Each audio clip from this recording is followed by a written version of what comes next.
Magandang umaga mga utol. Tayo po kukuha muna ng kabayo. Kasama ko po si Utol Kambal. Sila daw po. Maganda ba kayo Utol? Tabas ng ano? Tubigan mo diyan? Oo, no po. Tibiga tabas. Ang si Utol ng bay? Andyan, sa amin din. Sa huli ano? Ilan taon nyo ngayon dyan? 5 ata, 5. Pati terno pala. Terno ngayon. Sayang ari Utol ay ano, inabandula ang ari. Bakante, wala na yan. Dayang. Tamo mga utol ang lupa po sa amin din eh. Hindi inabit ng mayari. Hindi na inabed ano? Bata na ng niyog. Sayang ho. Bakante na yan. Dito po ay maraming bakanting lupa. Wala yan. Oh. Kaya nga lang ay di may dad na rin utol ay. Kaya tumigil ano. Tumigil ho sa pagtutubigan. Kahit naman sino ayan utol. Kahit sino. Kapag may dad na po, ay puro ano ang tawag kanyan? Yung ano? Na... Kuya. Kwento ni. Kwento niya ano? Oo. Kwento niya nga po yun. Ari po'y papuntang Patag, mga kautol. Kung alam nyo po yung Patag. Eduardo. Irietri po. Hindi Utol Kambal. Pero bumalik. Talagang Babalik pa ay. araw-araw din yan Utol. Oo. Babalik pa. Araw-araw din po ang trabaho. Sila naman po ay dito, kaya hindi kami nakikita-kita pag minsan ay. Ili naman. Bumalik. Babalik na naman. Yayo. Narinig si Kuya. Ay siya nga ano. Hindi na. Kasi iba na Utol. Nandiyan ba? Hindi bakante. Bakante pinila yan. Bo. Bakante rin naman ari. Pagkadaming bakante rito ano. Ayan po pala si Ibana. Pula. Si Pula. Pula rin. Ganda ni Polaris. Ni Polaris. Ganda ano? Ayan po si Utol Umbay. Utol. Hello po. Nagkatabas ba kayo? Oo. Ayari, ari na si Polaris. Ang laki na rin ano. Aba, Utol. Ano ay ano? Tama po layo na layo. Ayan po yan oh. Ayan oh. Yan po oh. Yan po yung layo na layo. Kung bagay wala nga akong gawa. Ay di ang tendency ng katawan mga kautol. Ayan oh, tamo yun oh. Yun oh. Hindi pa mahuhuli yan kapag po hindi makasakyan palagi. Yun po yun oh. At ligsing-ligs eh. Yun oh. Yun po. Yan, tamo. Kailangan po ingat po sa pagtuturo. Yan oh, tamo po yan, yan oh. At kung saan po nasuot. Yan. Ayan mga utol, tayo pailog na. At tayo nagpainom po na ng feeds kay Ibana. At isa pa mga utol, dapat ang kabayo ay titraining po yan tuwing 1 buwan. Ay siyempre, busy rin po lahat ng aking kapatid. Wala naman pong humangas na mag-training sa kabayo. Ay tayo naman ay mga kautol ay medyo hindi pa rin katabaan. At ang ating katawan ay talagang flexible pa sa paghahangas ng training ng kabayo. Mga kautol ako'y ano, ang gusto kong kabayo mga kautol dati nung ako'y hindi pa nag-a-abroad kami na kuya ay yung mga matatapang. Kasi yan, ang mga matatapang na kabayo may nangangagat. Yan po ay ano, malakas sa trabaho mga kautol. Yan. Tayo pailog na mga kautol. Titraining natin yung anak ni Ibana uli. Yan mga kautol, tabayan din sa may ilog na malaki, Dumaka River, para throw natin yung yung bisiro. Nainom pa lang po si Ibana. Uhaw na uhaw mga kautol. Dito po natin titrainingin sa panibagong liguan. Ano po sa ano, sa ilalim lang po ng aking halamanan. Titrahin natin din siya at para matraining ho ang gusto. Tama mga kutuloy yung anak ni Ibana oh. Sanay ng maligo. Sanay na po sa tubig yan ay. Giluway. Yay.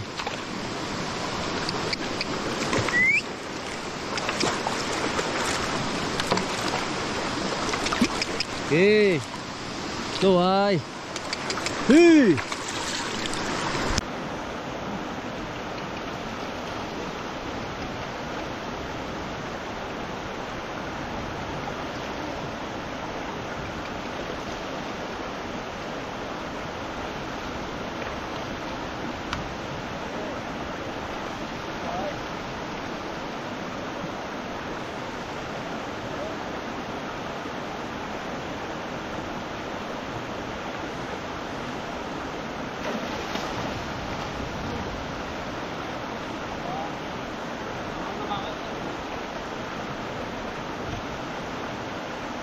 at least mga kautol, natututo na yung kabayo.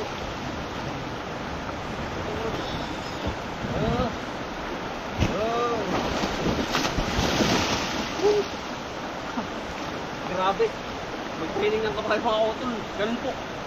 Kapag po hindi nasanay yan mga kautol, ang tendency niyan, magwawala yan hanggang sa hindi masakyan mga kautol. Kasi ilang buwan na nung naturuan ko mga kautol yung ating kabayaring bisero,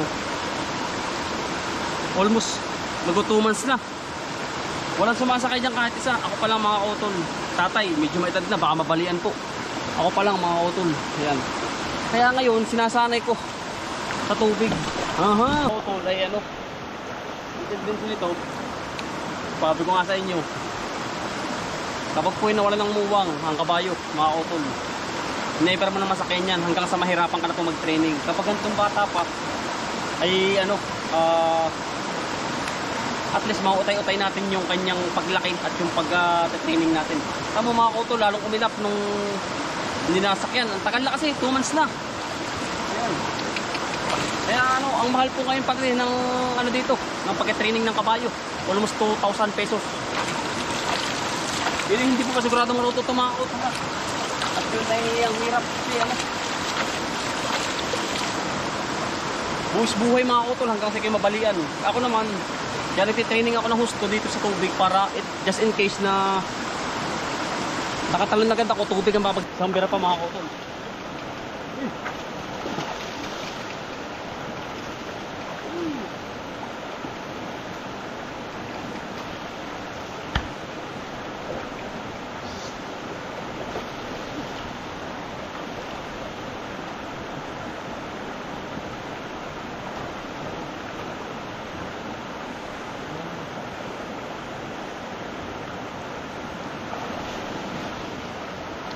Baka muna nasakay mga kautol sa inahin bago ang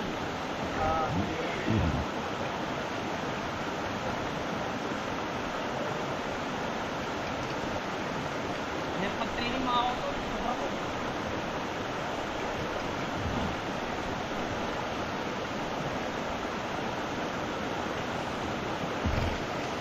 Kailangan po sumunod yung bisero eh.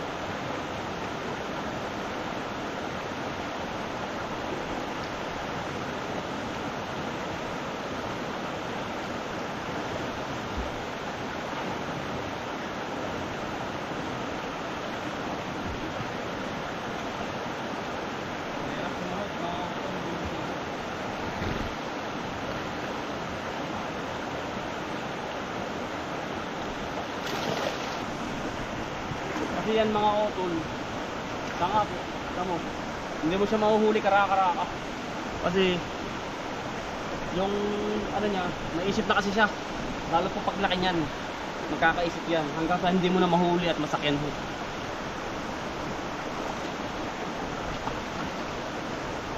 So yun ito mga kautol.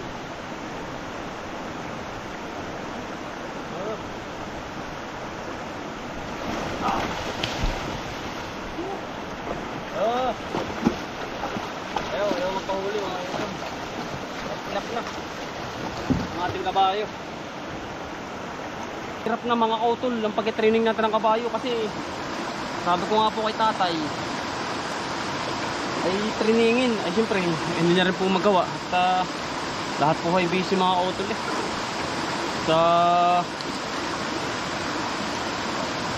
Sa pag-training, sa pag ano ng hanap buhay ho sa bukid, hindi na rin magawa yung ating kabayo. Siyempre ako na pong bahala dyan mga kautol, basta nasakyan natin, natambahan natin. Grabe hirap mga kautol yung training natin. At gagawin natin ang paraan mga kautol. Sa ngayon ay hindi muna at kasi ano, makabiglang umilap yung kabayo mga kautol. Hayaan na lang muna natin siya. Kasi kapag pinilit pa natin mga kautol, baka mas lalong umilap yung kabayo. Pero at least sasakyan natin, pahirapan tayo mga kautol eh. Talagang buwis buhay po ang ano, buwis buhay ang pag-training ng kabayo mga kautol. Alam naman po ng mga magkakabayo yan. Yan, ano po ay sisibat na. At hindi ho kaya. Umilap na, malaki na po ay. Baka po tayo mabalian pa ay.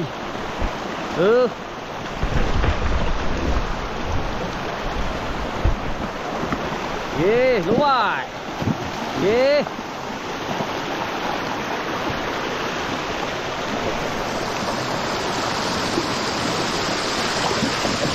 Pero sanay na naman po sa tubig yung kabayo mga utol. Lalo pag mga utol, yung lalong tumanda na, yung walang muwang. Sigurado pong lahat po ay mahihirapan. Yan mga utol, yung si Ibana, yung anak. Nahirapan tayo mga kautol sa pagtitraining kay Ibana.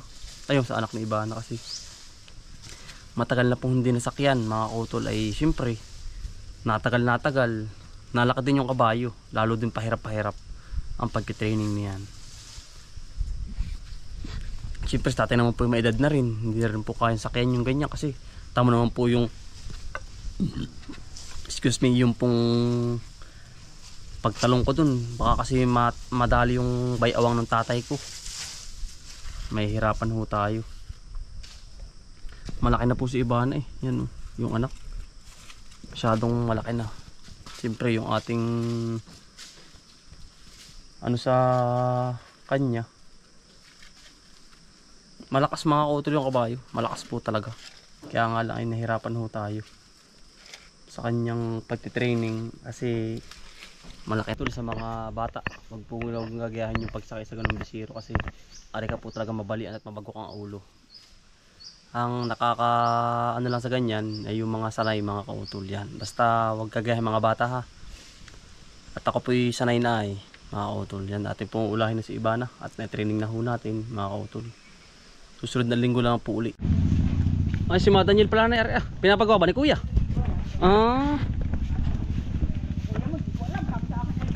Daniel, magandang umaga po. Talaga sinusukat mo na po ay ano. Pinapagawa ni Kuya po. Para daw Hindi maano po ng aso. Siya nga po. Paano style ni Daniel po niyan? Anong design kaya naman yan? Sasaran daw lang eh. hanggang din nila tubos yung babaw. Lamanan daw. Para tapos may mga ganari. Design. Para daw ikaw ay may tambayan. Siya nga po. Bate mahiga at maraglag. Walang design, wala nang mga isang design. Yung isang ilalim merong para nakaganon tapos may design din naman din. Bakit ang mga Siya nga kaya masabi ko nito. lalagyan natin ng design din. Maganda po pala ano. Magkatakalaki. Pinasukatan po ni Kuya Anthony. Yung bang pagka Girls po din sa bahay po ni Nanay. kasi pag nakatayo ay nakaharap pa yung mga res. Maganda rin pa mga Daniel. Yan, oo. Yung bang Siguro nga, ano kaya, di ba? Masyadong mataas? Ayawan ko lang yung po. sinakatapo niya, pag sila ko po, Malikat. hanggang dito niya. Para daw, ang may tao daw, madaling ano. Bakal po mga Daniel, bakal. Oo, baka na lang daw. Ayan mga kutol, nakasafety na po si Ibana at yung kanyang anak. Ayan, sa kanyang malawak na kainang. E paano mga kutol, maraming salamat po sa pagsama. Sipag lang po, Chigabo, Probinsya. Bye!